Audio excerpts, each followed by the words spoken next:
Assalamu alaikum. Alors, on se retrouve encore une fois pour le deuxième exercice lié par rapport au dipôle RC. Je vous laisse encore une fois lire l'énoncé. On va se retrouver dans quelques secondes pour la résolution.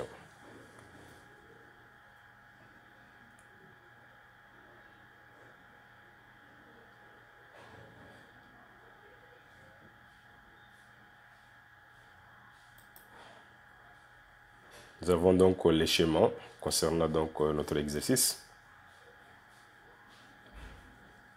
Alors, maintenant pour la première question demandée. En désignant par Q la charge portée par l'armature A, indiquez le sens arbitraire positif choisi pour que I est égal à dérivée de Q par rapport au temps, c'est-à-dire I doit être positive. L'intensité du courant doit être positive. Alors dans ce cas, je reprends le chemin. Alors lorsqu'on bascule l'interrupteur K, donc ici, on ferme l'interrupteur, qu'est-ce qu'on va constater? Effectivement, dans le circuit, on va constater ce qu'on appelle le phénomène physique observé sera la charge du condensateur. Alors là, maintenant, on bascule l'interrupteur et voilà le chemin. Donc le courant doit être circulé de ce sens-là pour que I de T doit être égal à dérivée de Q par rapport au temps.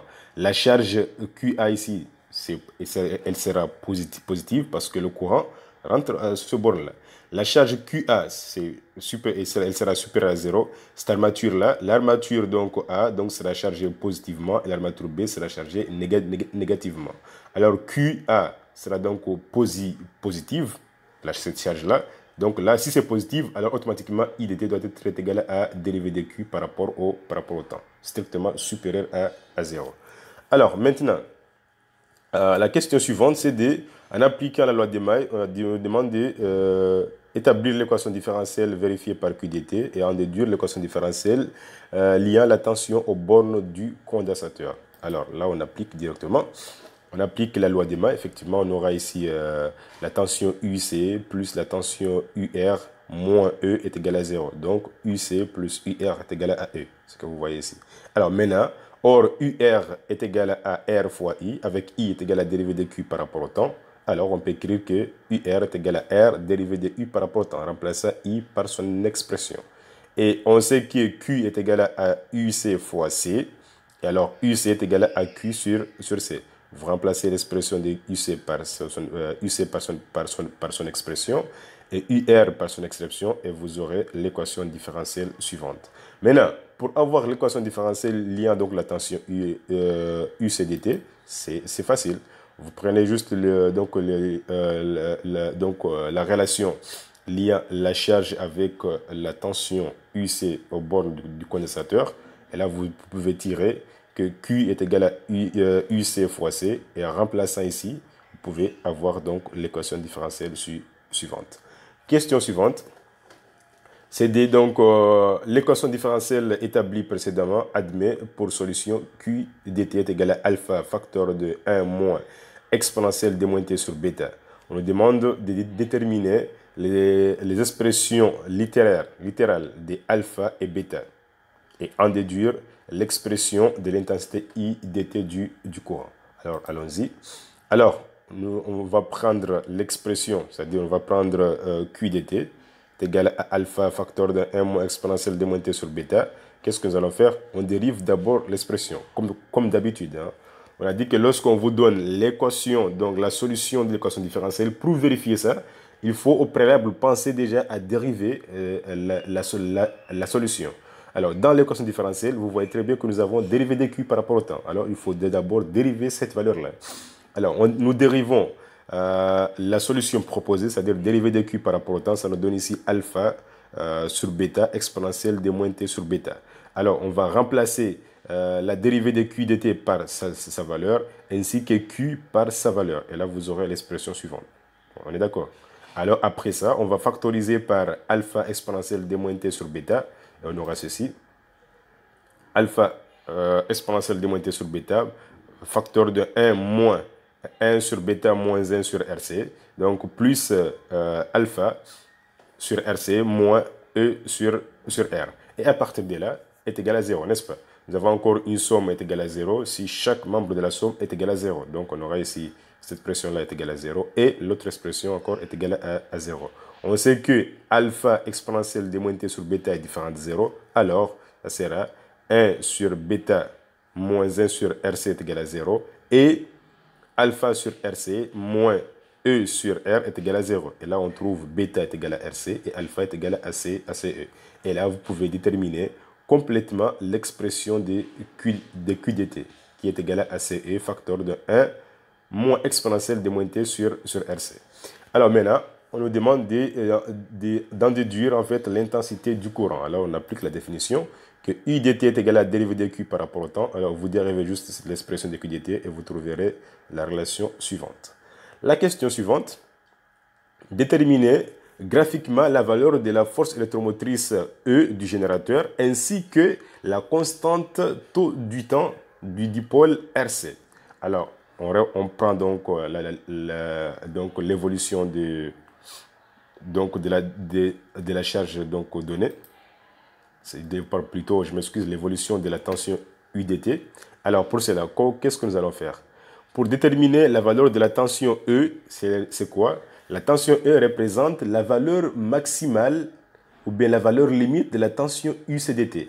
Alors regardons, on voit que la courbe UCDT, donc voilà, hein, c'est en train de converger vers quoi? Vers 8. Hein. Vous voyez très bien, c'est vers 8. Hein.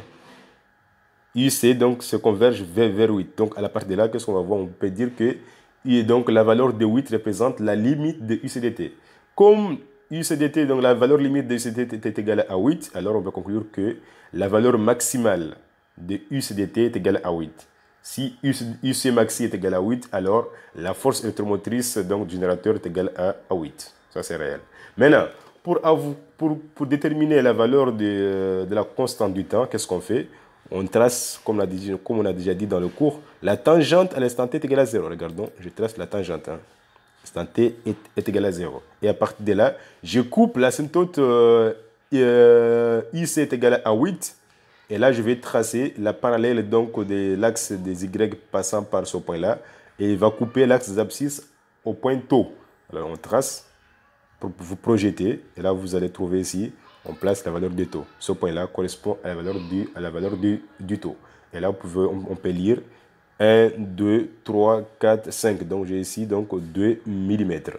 Alors, je peux conclure simplement que graphiquement, on trouve la tension E est égale à 8 volts et aussi taux est égal à 2 millisecondes. Question suivante. Déduire de la valeur des taux la durée maximale, n'est-ce pas, la durée approximative au bout de laquelle le condensateur devient complètement chargé. On a vu dans l'exercice numéro 1, vous vous rappelez, si vous vous rappelez bien, il fallait consulter donc le tuto numéro 1 concernant le dipôle RC. Premier exercice qu'on avait traité ensemble, le problème numéro 1.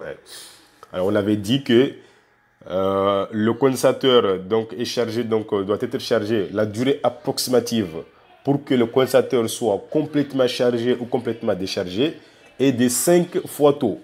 Donc ici, on ne va pas perdre du temps. Hein. Vous voyez, ici, on vous le demande. Donc là, il faut juste appliquer. Alors la durée, c'est quoi? C'est delta t est égal à 5 taux. Alors nous avons taux est égal à 2 millisecondes. Alors ça sera 5 fois 2 qui est égal à 10 millisecondes. Question suivante. Sachant qu'à l'instant t est égal à taux, la charge portée par l'armature A est de 7,56 microcoulombs. Alors maintenant, déterminer la résistance R et la capacité C du condensateur. Alors pour ce faire, on applique la définition. QT avec T est égal à taux est égal à CE, n'est-ce pas, facteur de 1 moins exponentielle des taux sur RC.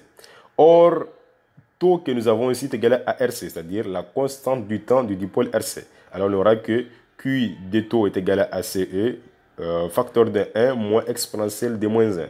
Alors, 1 moins exponentielle de moins 1 est environ égal à 0,63 fois CE. Alors maintenant, vous voyez très bien que lorsqu'à l'instant t est égal à taux, la charge du condensateur doit être égale à 0,63% de sa valeur maximale. Et c'est bien vérifié. Hein? 63%, c'est la valeur maximale. La charge maximale, la valeur maximale de Q est égale à CE. On est d'accord? Alors maintenant, on trouve 0,63 E. Alors, or, on nous a dit que à l'instant T est égal à taux, on a dit que Q est égal à 7,56 micro au colombe. Alors là, maintenant, on peut écrire ici, Q de taux est égal à 7,56 fois 10 puissance moins 3. Ici, nous avons micro. Il faut convertir ça donc, à l'unité internationale. Hein.